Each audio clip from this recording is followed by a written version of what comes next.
welcome everyone. We are back with another episode of the Sports Insiders. It is your boy Denzel Snipes. I am here with the sports ace himself, Sean Russey. And hold on a second, we've got a third man. This became a 6-man, 3-man tag. Now, get in here, Jacob.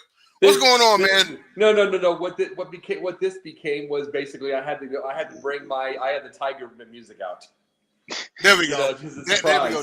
That would have been perfect with with what was going on the show. But anyway, this is the episode of Sports Insiders, everybody, and thank you for tuning in.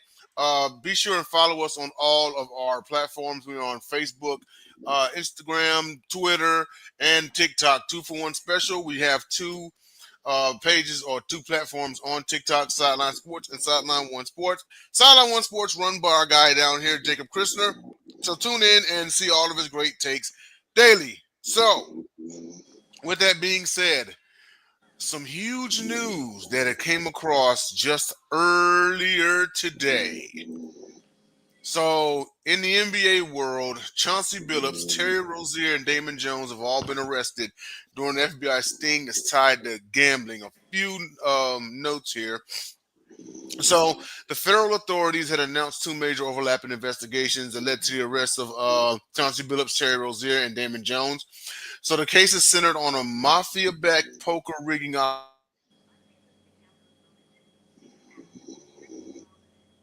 What?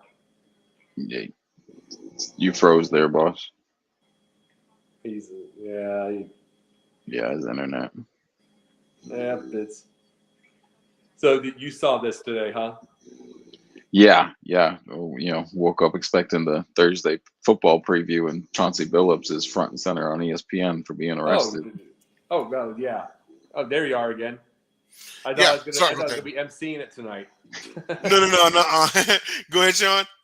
No, I was going to say I think we all expected to see our typical Thursday football preview where we woke up front and center. Obviously, Terry Rozier and Damon Jones, not his big name, but big picture of Chauncey Billups up on ESPN, in his coach gear from last night, and with the title that he had been arrested.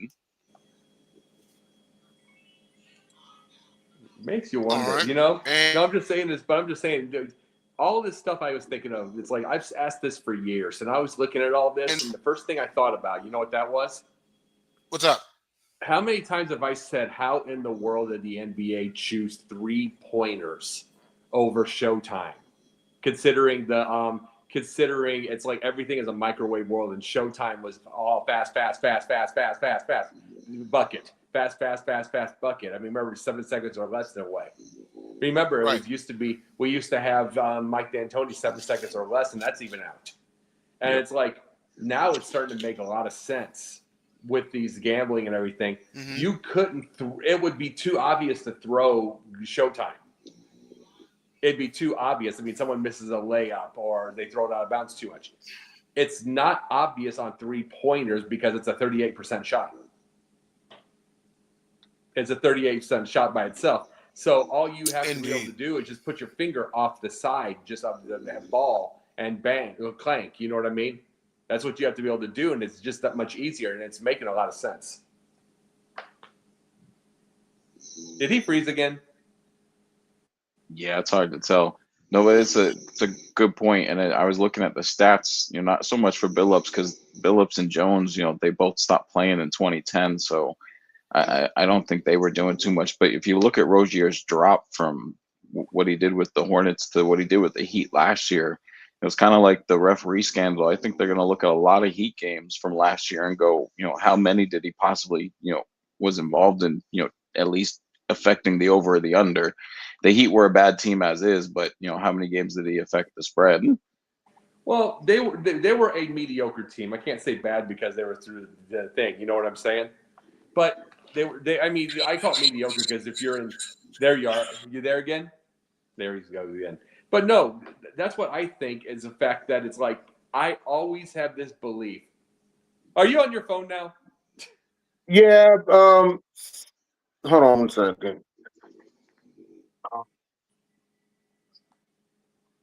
Yeah, I had to go to my phone because the laptop is it's being stupid. But continue. And I do like your shirt, by the way. Thanks. Here we go. No, but this was what I was saying. Man. It's just the idea of a 38% shot by average. That's how you could easily throw games. You know what I mean? That's this how is you not could like easily, the UNLV scandal from way back when. Remember how many times have we seen someone go 9 for 11 on threes one game and 1 for 17 the last 2? 100%. And it's easy to say that. It's easy to see it because all you have to do is put your finger off to the side, and by itself, it's still such a crazy. It's such a 1 in 3 shot. So I was always, and I'm just saying this, Sean, I was always wondering why not Showtime? Why are the offenses so ISO? Why isn't there a bunch of ball movement? And considering the microwave world, you wonder, now we start to see it a little bit. Yeah, no, and I've always, even when Van Gundy kind of started this and the Warriors took it to another level, it's definitely changed the game as a whole on the floor, for like you said, for gambling purposes, for possibly, this happening. It's not like it was back in the day where, like you said, if it was a point shaving scandal, they were having to boot the ball off their knee or blow a layup or do something, that could be, then seen later as obvious. Like you're saying, the 3-point percentage is so up and down. Other than on the elite shooters, it would be an easy thing to be like, can't tell, not able to tell. Yeah. Yep. And that's where I'm at with it. And then they were saying, and here's another thing with Chauncey. You've got to wonder who's deeper into this, because really by itself, we talk about quote unquote newer coaches. I mean, and Denzel and I talk about this all the time. Right. I mean, that's the I got your hey, you backstage already. I got yours from a few minutes ago. But no, that's the thing you say with them. We talk about newer coaches, say like Chauncey and stuff like that. Why would he blow it like this unless there's someone way deeper paying him? Because his career's over. Mm-hmm. So those years. But it's like Rozier's one thing, okay, that's one of the deal. But Chauncey, he finally gets his chance at a head coaching, yeah. And then they even said like the FBI is literally saying that they were going to tank the next game. That's against the Bulls, which that could be up or down. The Bulls, the Bulls kind of barf up things anyway. Yeah. But they said they were going to do that, and I'm like, why would Chauncey blow his chance like this? Unless there was somebody up top that was paying him more. Especially when black coaches, literally, if they have a crappy year, it's it. Mm-hmm. Why would he blow it unless he's getting paid? Something deeper's here. It is. Oh, well, as of right now, and I'll just read off the list of charges. He's accused of participating in rigged high-stakes poker games connected to organized crime families. So it gets a little deeper than that. Authorities estimate at least $7 million in total fraud across multiple states. He was allegedly present at a 2019 Las Vegas game where losses exceeded $50,000. Now on to Terry Rozier. His charges include conspiracy to commit wire fraud and conspiracy to commit money laundering. He's charged in a separate but related insider sports betting case. So the prosecutors actually alleged that he used non-public NBA information, including player availability and injury details, to place fraudulent bets. In one-sided instance from March of 2023, Rozier reportedly informed associates of plans to leave a game early with a quote-unquote supposed injury. Now we're getting deeper here. We're about touching Tim Donaghy territory, except it's not referees, but more on that. He enabled more than $200,000 in successful bets on his underperformance. Sean, you want to elaborate on this one? Yeah, so and that game's been pointed out on several networks today that he basically took himself out early in the first quarter, so he was guaranteed not to hit his points, and he was so important to the Hornets at that point. He was averaging 23 a game. It almost guaranteed you that the Hornets were not going to get there as well. Obviously, someone could have stepped up, but potentially. But the Hornets are a rebuilding team. Your backup to Rozier is someone just coming into the league or with very little experience. So to replace that, from the first quarter on, he almost guaranteed it. And again, it was almost a way where he probably felt like, he got away with it, although he was already being watched. Because supposedly they've had him under watch for 2+ years. So he may have felt like he got away with it. And then all of a sudden someone hits big on this game where probably not a whole lot of people are betting on a Hornets game to start with, on the Hornets side of the ball, at least. On the opponent's side of the ball, yes, go ahead. They're not betting on the Hornets game, but it's you got DraftKings. Someone could have put Rozier in for points for DraftKings. Yep. And here's the thing: you never know. You never know if they were hitting their props and he missed, and that was their only one, and they would have won like $1,000 or something. Yeah, and I didn't see if he was on the injury report prior or if it just popped up during the game. What is that noise in the background? That is my dog. Oh, what's your dog's name? Chief. Friendly pup? Yeah. What kind of dog? It's a French bulldog.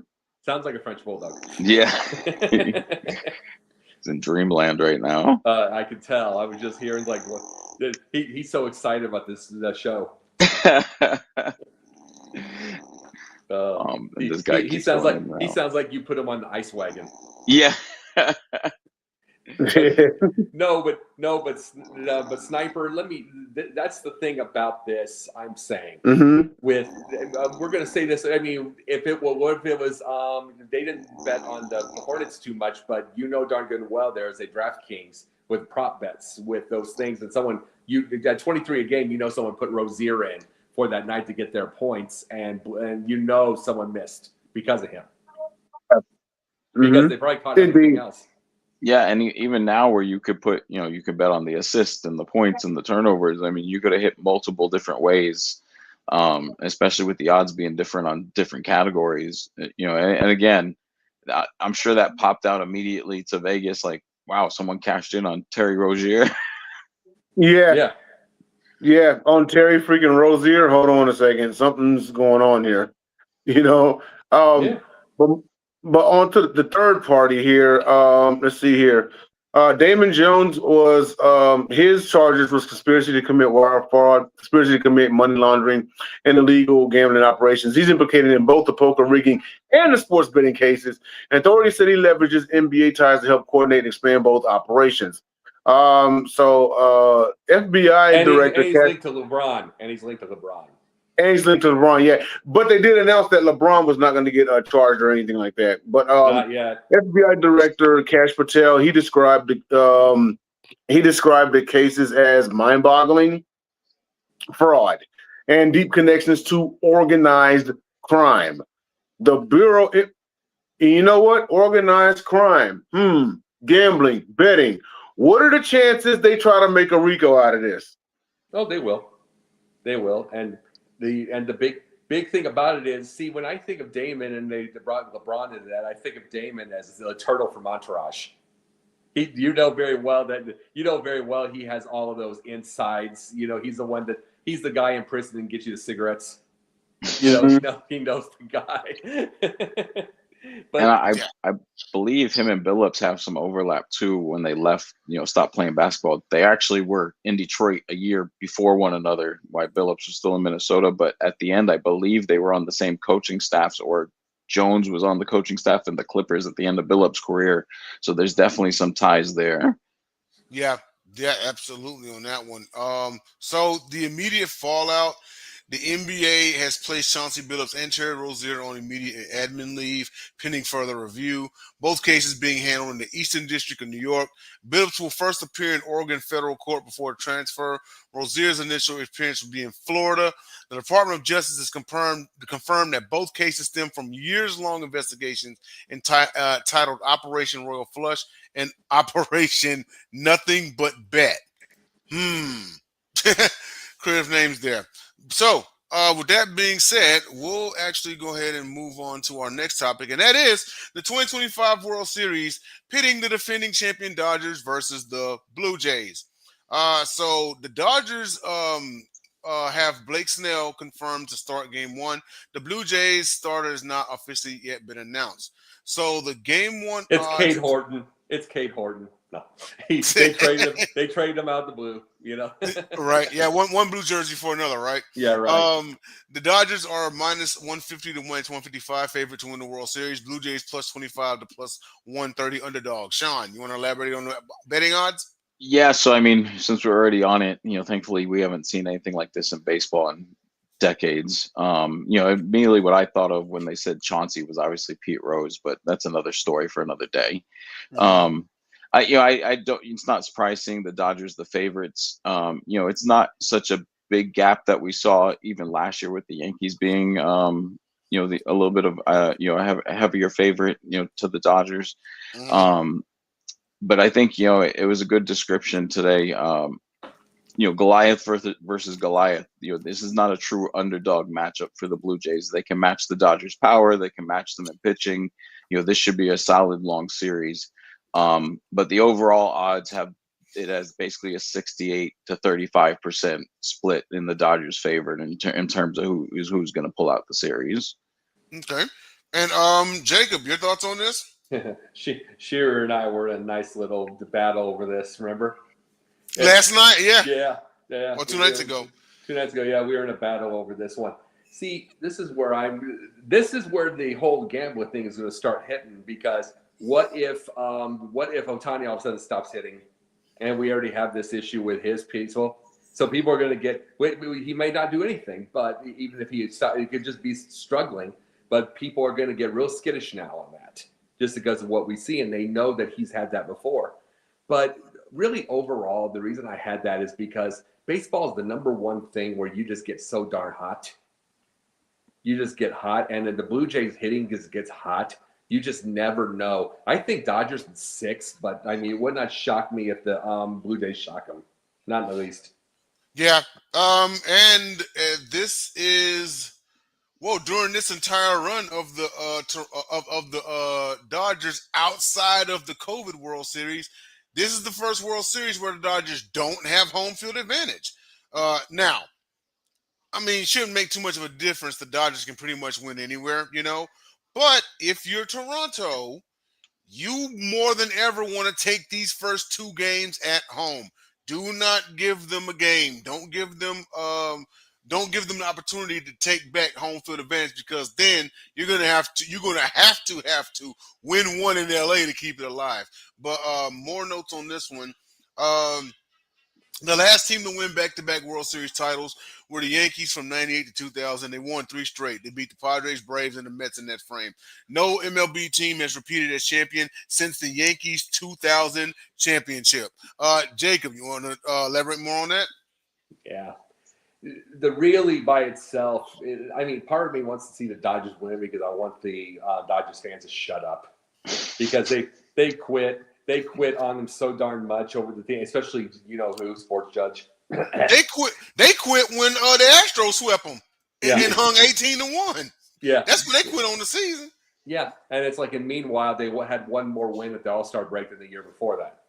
Mm-hmm. So, but I mean, by itself, this is going to be. There's going to be an importance to this now to watch how if Ohtani continues this. Ohtani had the greatest overall game in the history of baseball, if you want the overall truth. 10 strikeouts and 3 homers. Yep. No one's done that matchup, not in the 20s. So he had the greatest. People are gonna watch very closely if he continues, or all of a sudden he struck out 8 and 10 things. They're gonna wonder. They're gonna wonder and stuff like that, and they're gonna wonder if that interpreter was really the fall guy, if he really has a problem. People will wonder that, and it's like he's going to get known, especially if he struggles after having that. He was the reason for them to get to the World Series. He's frozen again. Yeah, but yeah, no, I agree. Ohtani's just been, he's a different animal, being able to do what he does and pitch and but hit. You see what I mean, though? It's like he's a different animal to be able to do something like that. But, it'd be, and obviously, like you said, all of a sudden, if he goes cold, are there going to be questions? Or even worse, what if we're in the second inning of his start and he's like, oh, my elbow hurts, and we don't see him again for the series? Well, yeah, and it's like And then there's going to be questions. Did he? Did the interpreter take the fall? And the snipers heard me say this over and over. I absolutely believe he has We talked about it on the old Pundit about 2 years ago. Yeah, as I said, the guy took a fall.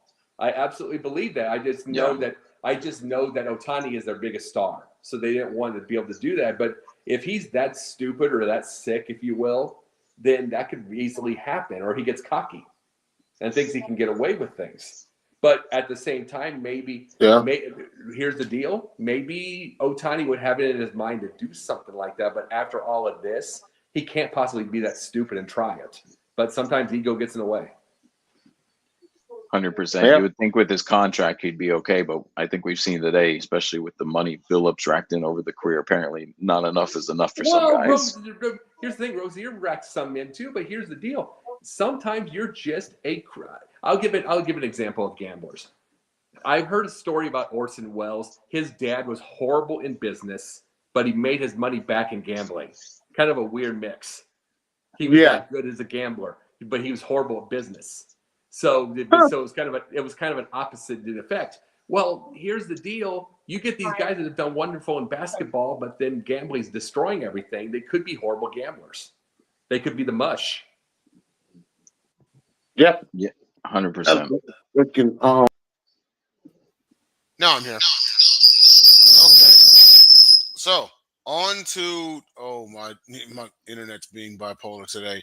So on to our last topic, and that is the numbers from AEW Wrestle Dream, which one of our guys, Nick Bockins, actually attended last Saturday. So as of October 20, as of today, no official verified buy rate has been released for Wrestle Dream on HBO Max pay-per-view. It was carried on HBO Max in the United States with replays available there, and also offered via traditional pay-per-view and select digital providers in some regions. There was an estimated ticket distribute 6,200. Let's see, comparable AEW 2025 pay-per-view buy ranges. You had a Revolution, which was 135K to 140. Dynasty in April was 110K to 120. Double or Nothing in May, 122K to 130. All in July was 180, the most so far. And it's crazy. They say Double or Nothing is their flagship pay-per-view. I would like to think All In has been their most successful pay-per-view in the last couple of years. I would like to think they probably should change that to being the flagship pay-per-view, especially since it's been in the biggest stadiums. Because, you had two in London and Wembley Stadium, 2 in a row, mind you. And then you had one up here at Globe Life Field at in Arlington. Well, yeah, they definitely handle it like it's a bigger pay-per-view, but it's weird how they internally they're like, oh no, Double or Nothing is our mania, but it really seems the way they presented it, it really is All In. Yeah, it really is All In. Forbidden Door did 122K to 130K buys, and All Out in September did 135K to 140K buys. Of course, we still have Full Gear coming up, which is the final pay-per-view of the AEW season. Sean, you want to elaborate on everything? Yeah, so I think we'll probably end up on that mid-range 135 to 140, especially now that they've moved to HBO. I permanently will move their pay-per-view also to HBO. I know the shows have been on HBO Max for a while now, but I think that that will steady their floor for their buys. I think again, if they want to peak with that all-in number, they're going to have to do a little bit more. Obviously, the buy range on pay-per-views doesn't affect the size of stadium, but I think just the amount of, and this is something that I have a question for you guys at the end of this, but it's just, the amount of matches with the amount of talent. And I know they try to do a lot of multi-man matches, but it seems like it's kind of watering down people's, thirst for buying the product because it's not all the marquee matches. It's not even watering down. It's straight piss. Yeah.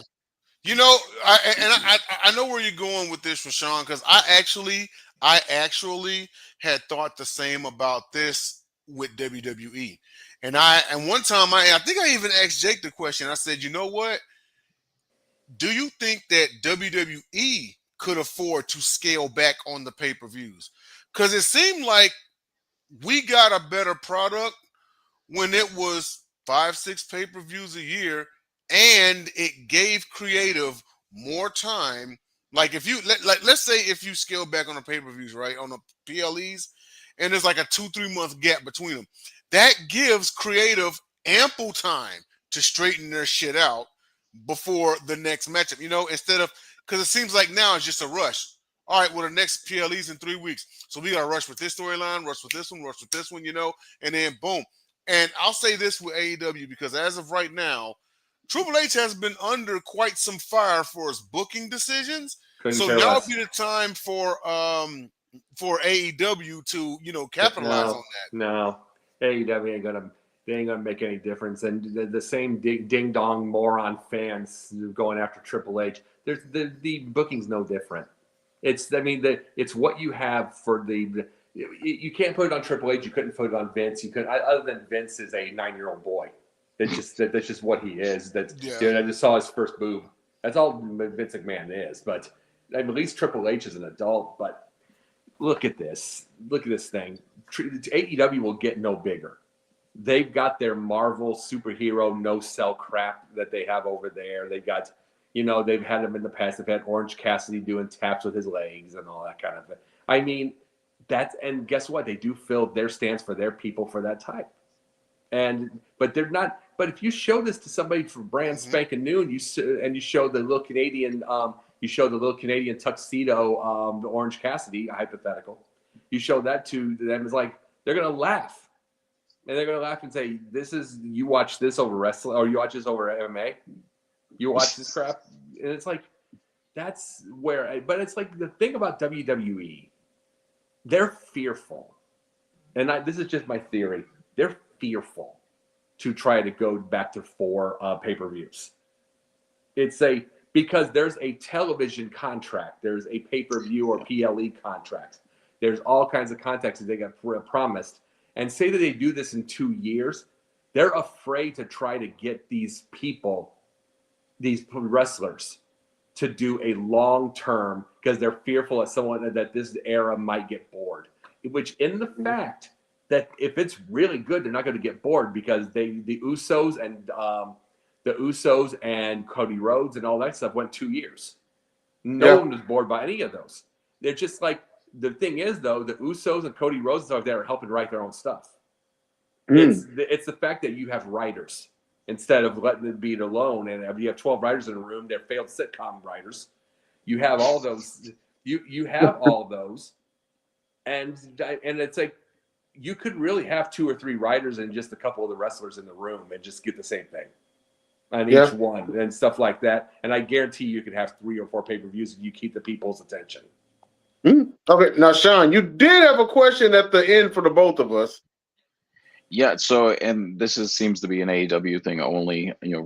When WWE goes this large, it's a 2-day thing, but 14 matches on one show, 9 on the main show, 5 on the pre-show, a little bit of overkill.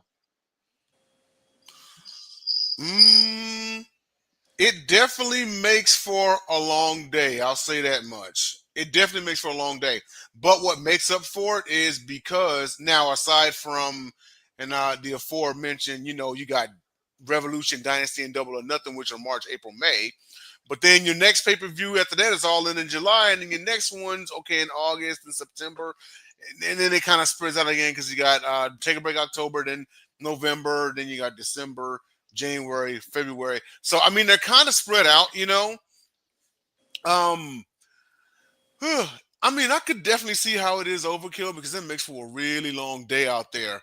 But because they don't do a pay-per-view every single month, I think that's how they can kind of get away with it. But I don't know, Jake, what do you think? Yeah. But just like I was bringing up, let's just ask it for AEW. Let's ask it. Remember, right now, we have to hope this for 2 years. 2 years down the road, because they got 2 years worth of contracts. Remember, they bought that ESPN deal. They had the Netflix deal. They have all that kind of stuff. So you can't bust those contracts. It'd be expensive. But let's give it 2 years down the road. Let's give I'm just going to say this. Let's give a absolute 1-2 month deal after it's over with. Fire all the failed sitcom writers, or keep the 3 best ones. because there's one specific ones that stars like.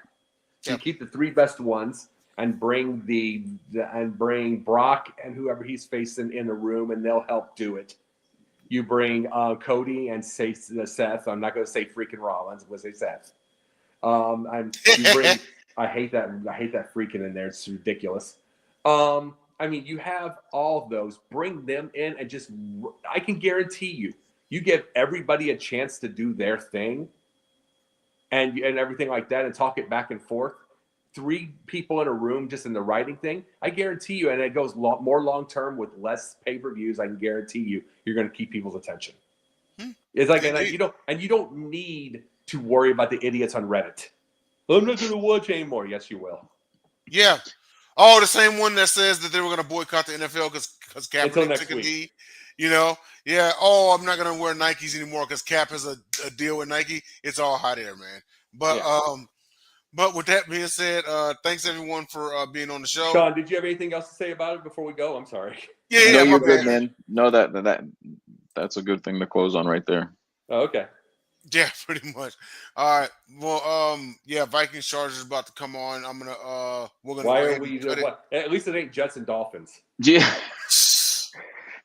Then it's like, there's a college football game on ESPN. I think it's Jets and Dolphins. I think it's West Tennessee and and West Tennessee and Oklahoma Central. I'll go ahead and watch that. No. Oh, by the way, that one's good in the fourth quarter. This one's horrible. Yeah. Yeah. No, but I appreciate you guys having me on tonight, seriously. And it's like, and Sean, I appreciate you. Whereas on Sunday the Broncos and Jacob, thanks for coming on. Appreciate it. No problem. Thanks. You got it. He froze up again, didn't he? He froze up right at the end there. All right. He was talking about Dallas. That's what happened. He was talking about Dallas and he froze. That's funny. Yeah. There we go.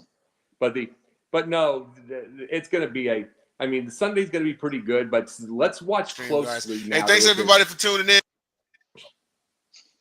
I'm sorry, I was in mid-sentence. No. Here's what I'm saying. Let me finish up with this. Let's watch for Ohtani now that we've had this whole situation. Let's see how he does. Then we might have another story, or we'll see if he has the greatest World Series ever.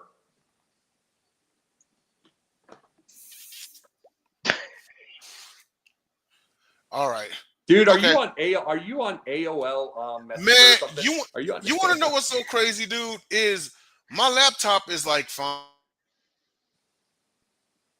Yeah, you know, but it's something about it. I think StreamYard has like Wi-Fi thing, and then like my TV's fine, everything else is good. I don't know. It's like,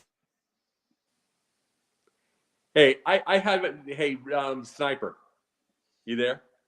I guess he froze again. You want to know? I look at your face. You know what you remind me of Sean? Go ahead. Bobby Valentine when he's trying to hide from the umpires when he puts a mustache on. Don't catch me around the corner.